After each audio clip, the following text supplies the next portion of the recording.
There was not enough space for Tobagonians wishing to express concerns and objections to a hotel development project intended for Rockey Point in Mount Irvine.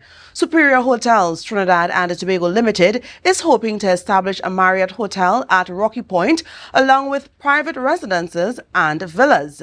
As part of the process, they hosted the first public consultation at the Buccoo Community Centre, which is required for the environmental impact assessment. However, many Tobagonians were not pleased with the plans disclosed.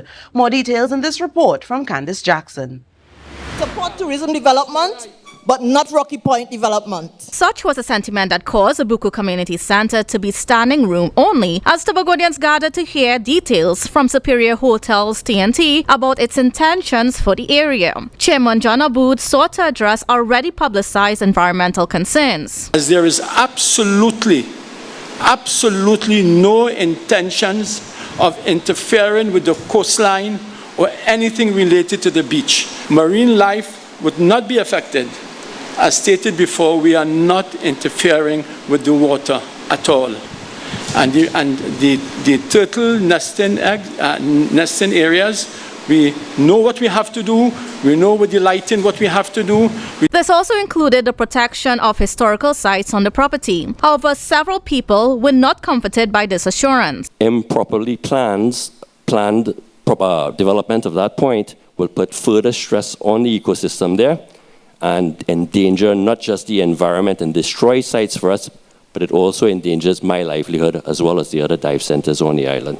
Can anyone guarantee me that there will be 100% no silting on my reef?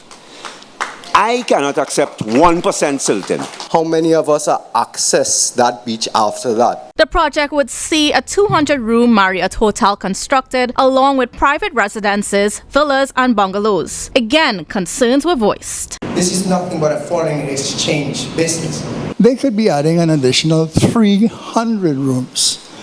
So it becomes very obvious that that development is really a real estate housing scheme with a hotel element. But Aboud refuted those claims. When people were accusing us of making this a residential project, blah, blah, blah, a condition of signing the lease with ETEC is that we must put a hotel, at least a 200-room hotel. There were concerns that the plans presented lacked details. In response, Aboud explained that they are only now beginning to process. Layout and designs will be based on EIA and Town and Country approvals. However, there is one more caveat. But then you realize that, let's say 70% of the people in Tobago are still against the project. Are you still going to go ahead and build? 70% of the people in Tobago are against it. I will have to think about it. Despite these objections, there were some Tobagonians who voiced support for the project once done in an environmentally friendly manner. Kandace Jackson, Tobago Updates Television News.